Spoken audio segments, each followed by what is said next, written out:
ಈಗ ಅವರ ಯುವರಾಜ್ ಅವರ ಮನೆಯಲ್ಲಿ ರಘುರಾಜ್ಕುಮಾರ್ ಇರ್ಬೋದು, ಯಾವ ರೀತಿಯಾದಂತಹ ಸಮಸ್ಯೆಯನ್ನ ಮಾಡ್ತಾ ಇದ್ರು ತಮ್ಮ ಮಗಳಿಗೆ ಅಂತ?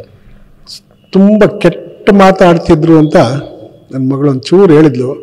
ದೂರದಲ್ಲಿದ್ದಾಳೆ, ಕೇಳಬಾರ್ದು, ನಾನು ಕೇಳಿದ್ರೆ ಇನ್ನೂ ಅವಳು ನೊಂದ್ಕೊಂಡು ಇದು ಮಾಡ್ತಾಳೆ, ನಾವೆಲ್ಲಿ ಸಮಾಧಾನ ಮಾಡೋಕ್ಕಾಗತ್ತೆ, ಬೇಡಮ್ಮ ನೀನು ಇಲ್ಲಿ ಬಂದಾಗ ಮಾತಾಡೋಣ ಬಿಡು ಅಂತ ಅಲ್ಲಿಗೆ ಬಿಟ್ಟೆ.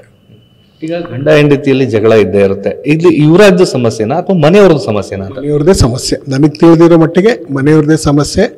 ಮನೆಯವರೇ ಯುವರಾಜ್ಗೆ ಹೇಳ್ಕೊಟ್ಟು ಅದರೆಲ್ಲ ಟಾರ್ಚರ್ ಮಾಡಿಸ್ತಾ ಇದ್ದು.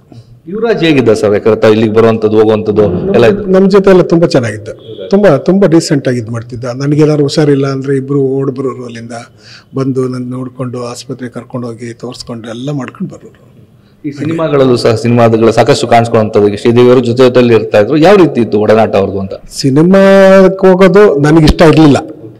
ಬೇಡ ಸಿನಿಮಾಪ್ಪ, ನಿನಗೆ ಆ ಸಿನಿಮಾದಲ್ಲಿ ನೀವೇನು ದುಡಿಯೋಕ್ಕಾಗಲ್ಲ, ನೀವು ಇಲ್ಲಿ ಮಾಡ್ತಾ ಇರೋದನ್ನ ದುಡೀರಿ, ಇದರಲ್ಲಿ ಬೇಕಾದಷ್ಟು ದುಡ್ಕೋಬೋದು, ನೀವು ಅಕಾಡೆಮಿನಲ್ಲಿ ಬೇಕಾದಷ್ಟು ಮಾಡ್ಕೋಬೋದು, ನಾವು ಚೆನ್ನಾಗಿದ್ದೀವಿ, ನಾನು ಇನ್ಯಾರೋ ಕೊಡ್ತೀನಿ, ನನ್ನ ಮಗಳಿಗೆ ಕೊಡೋದು ಅಂತೆಲ್ಲ ಅವ್ರು ಕನ್ವಿನ್ಸ್ ಮಾಡಿದ್ದೆ ಆತನಿಗೆ.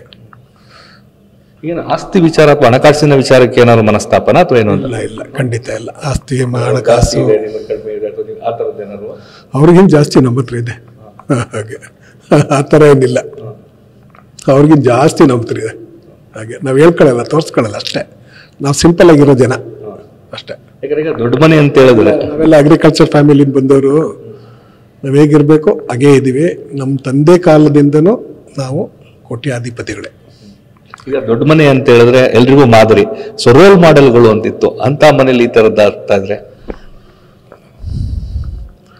ದೊಡ್ಡ ಮನೆ ಅಂತ ಅವ್ರನ್ನ ಹೇಳ್ಕೊಳ್ಳೋಂಗಿಲ್ಲ, ಹೇಳ್ಕೋಬಾರ್ದು.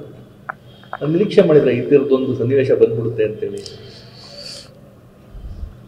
ನಿರೀಕ್ಷೆ ಮಾಡಿರಲಿಲ್ಲ, ಆದರೂ ಆಗ್ಬೋದನ್ನೋ ಅಂತ ಅನ್ನಿಸ್ತಾ ಇತ್ತು ಮನಸ್ಸಲ್ಲಿ ಅನ್ನಿಸ್ತಾ ಇತ್ತು. ಸಿಕ್ಸ್ ಸೆನ್ಸ್ ಅದು ಆವಾಗ ಮದುವೆ ಆಗ್ತಾವಿಂದನೂ ಅನ್ನಿಸ್ತಾ ಇತ್ತು. ನನ್ನ ಮಗಳು ಯಾವತ್ತೂ ಬಂದು ನನಗೆ ಈ ಥರ ಮಾತಾಡ್ತಾರೆ, ಹೇಳ್ತಾರೆ, ಅಂತಾರೆ ಏನೂ ನಮ್ಮ ಜೊತೆ ಹೇಳಿಲ್ಲ. ಅವರ ಟಾರ್ಚರ್ಗೆ ಎದುರ್ಕೊಂಡು 5-6 ಸತಿ ಆಸ್ಪತ್ರೆಗೆ ಅಡ್ಮಿಟ್ ಆಗಿ ಎಲ್ಲ ಆಗಿದ್ದಾಳೆ, ಅದನ್ನು ನಮ್ಗೆ ಹೇಳಿಲ್ಲ, ಏನು ಹೇಳಿಲ್ಲ. ಅಪ್ಪ ನೊಂದ್ಕೋತಾರೆ ಅಂತಲೇ ಅವಳು ಹೇಳಿಲ್ಲ. ನನ್ನ ರಿಪೋರ್ಟೆಲ್ಲ ಒಂದ್ಮೇಲೆ ತೋರಿಸ್ತೀನಿ ಅಣ್ಣ ಅಂದ್ಲು. ಆಯಿತು ಬಿಡವ, ಪರವಾಗಿಲ್ಲ. ನಾನು ಈಗಲೂ ಅವಳಲ್ಲಿರೋದು ನನಗಿಷ್ಟ ಇಲ್ಲ, ನಾವು ಚೆನ್ನಾಗಿದ್ದೀವಿ, ಆರಾಮಾಗಿರ್ಬೋದು ಅವಳಿಲ್ಲಿ. ಅಮೆರಿಕಾಗೆ ಯಾವಾಗ ಹೋಗಿದ್ದವರು, ಯಾವ ಕಾರಣಕ್ಕೆ ಹೋಗಿದ್ದು ಅಂತ? ಸ್ಟಡಿ ಪರ್ಪಸ್ ಹಾರ್ವರ್ಡ್ ಯೂನಿವರ್ಸಿಟಿನಲ್ಲಿ ಸ್ಟಡಿ ಮಾಡೋಕ್ಕೆ ಅಂತ ಹೋದ್ರು. ಯಾರೋ ಒಬ್ಬರು ದೊಡ್ಡವರು, ನೀನು ಇದೊಂದು ಕೋರ್ಸ್ ಮಾಡಮ್ಮ, ನೀನು ಮಾಡಿದ್ರೆ ಇದು ನಿನ್ಗೆ ಹೆಲ್ಪ್ ಆಗುತ್ತೆ, ಎಜುಕೇಷನ್ ಇದ್ರೆ ಹೆಲ್ಪ್ ಆಗುತ್ತೆ ಅಂತೇಳಿ ಅವ್ರ ಮಾತಿಗೆ ಮನೆಯವರು ಆಗಲಿ ಹೋಗು ಅಂತ ಹೇಳಿ ಕಳಿಸಿದ್ರು. ಗುರುನು ರಾಘವನ್ ರಾಜ್ಕುಮಾರ್ ಇಬ್ರು ಹೋಗು ಅಂತೇಳಿ ಅವಳು ಓದಿ ಎಕ್ಸಾಮ್ ಪಾಸ್ ಮಾಡಿ ಸ್ಟೈಫಂಡ್ ಕೊಟ್ಟಿದ್ದಾರೆ ಅಂತ ನನ್ನ ಜೊತೆ ಹೇಳಿದ್ದಾರೆ.